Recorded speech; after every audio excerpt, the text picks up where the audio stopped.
Hi, my name is Susan Kier Morehouse, and this is a story of my daughters. I was born and raised in Denver. I left Colorado after I lost my two daughters in a mobile home fire that occurred in December of 1984 in Thornton. That fire has been listed for 29 years as an arson and a double homicide. I came back to Denver in May of 2012 and contacted the Thornton Police Department about starting a cold case for my daughters. I waited this long because at the time of the fire that took my daughters' lives, I had been threatened and intimidated on several occasions by members of the Thornton Police Department. Being young and dumb, I left Colorado. No one has ever been charged with this crime, and I've been receiving treatment since. I cannot begin to tell you how this has changed my life, my family's lives, or explain the pain, nightmares, or heartaches we have endured and continue to endure today because of bad investigative actions in this case.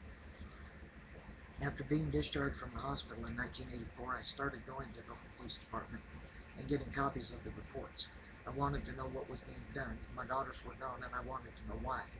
I went in one day and got the autopsy reports on my daughters, and on this particular day, a detective came from the back of the office and fired the girl who gave me the copies, stating I was not supposed to have the copies as it was an open case. I informed him I was leaving the state, to which he replied, if I left the state, this file will be buried and it'll never be seen again. That's exactly what he told me, and that's exactly what happened. As a matter of fact, in June 2012, I was told by a man in records that the file had not been seen in 25 years, which according to one report, he's right. I had a Doberman that slept in the girl's room that died right where she laid down that night.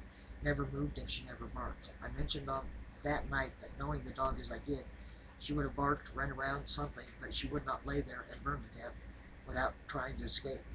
It was obvious to me that this dog could be a major piece of evidence, so you can imagine my surprise when that night I was informed she was on ice awaiting an autopsy, and then 2 weeks later I'm told that they disposed of her at a landfill the night of the fire, actually.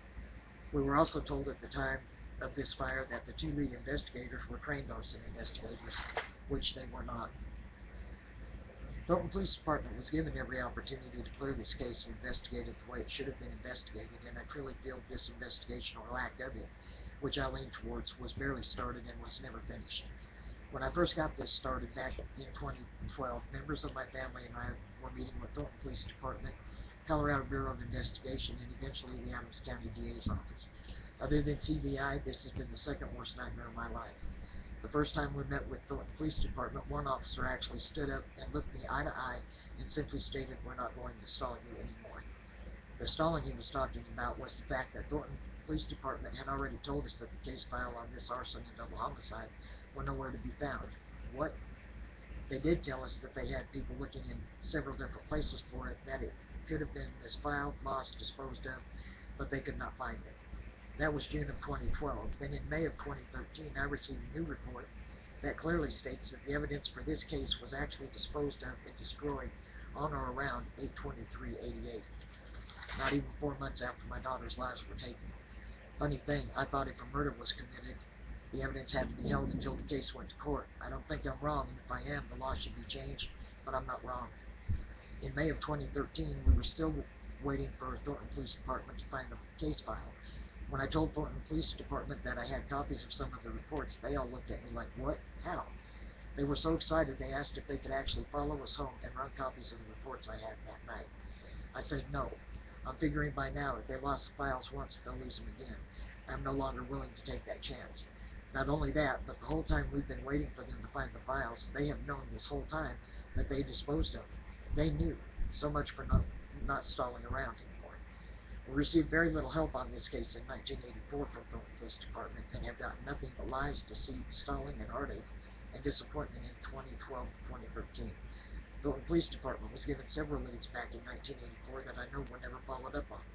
I did finally make copies of the reports I had and delivered them to the Police Department, at which time one investigator barely looked at them, tossed them on the table, and said something like, so more questions and no answers.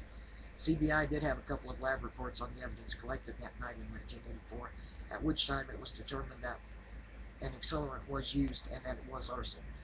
When I couldn't get a straight answer from Thornton Police Department at any time in 29 years, I contacted the Adams County DA's office to see if they could help me. My first call to the Adams County DA's office was made in May 2012. The DA at that time returned my call in October of 2012.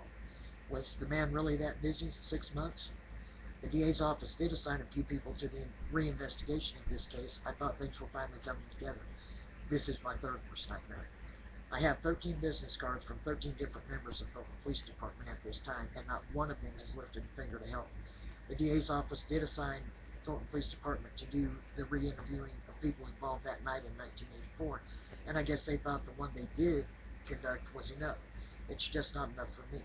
I did ask why Thornton Police Department had not finished the interviews and was told it was laziness. I guess that makes it alright. I'm sorry, but my daughters were killed in that fire, and in no part of this case does laziness work for me. Well, now 29 years later, the lies, deceit, stalling, and all the rest of it continues, and now, all of a sudden, they come up with it wasn't arson after all. Come on. I have not seen the lab reports from 1984, but now all of a sudden, no accelerant was used either. So they say. I've been wondering how they came up with these findings without any evidence. Let's not forget the evidence was disposed of when? In 1988. I have lost all faith in Thornton Police Department in Adams County. I feel they just want me to stop asking. I feel they want to sweep this case under the rug, so to speak. This whole investigation has been nothing but bad detective work, to the point it's almost unbearable to pursue. I also feel like they want me to just give up. I'm not giving up. I do feel that this investigation was pigeonholed from the very beginning, and I would like to know why, and why my daughters and I have been forgotten. I also wonder how many other people have gone through this or are going through this.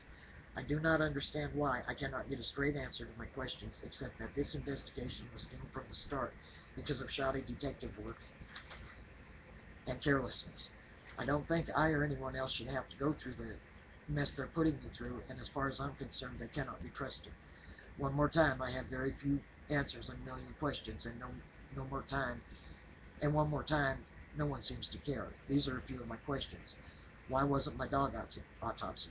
Accelerant was determined to be used, so why are they saying now it wasn't? Until May 2012, no follow-up interviews were conducted, even though I and everyone present that night in 1984 were available.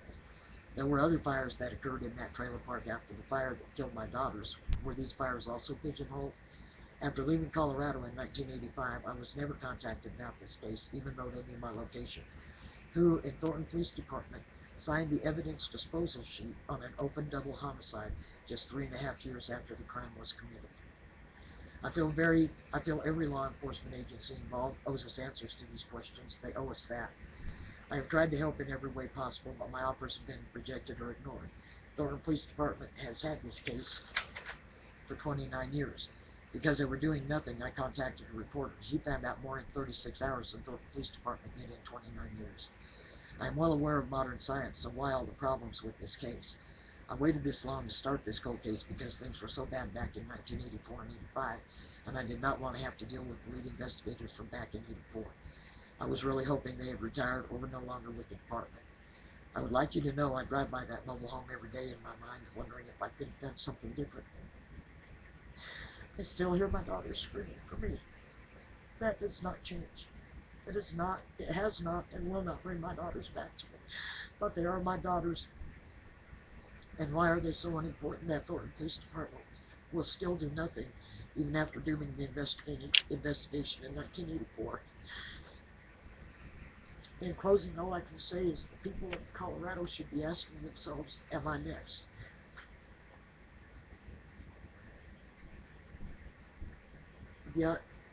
The atrocious behavior of the Thornton Police Department should be dealt with swiftly and justly. Your help in this matter would be greatly appreciated. Respectfully, Susan Dear Morehouse. Thanks for your time. Anybody that can help, respond.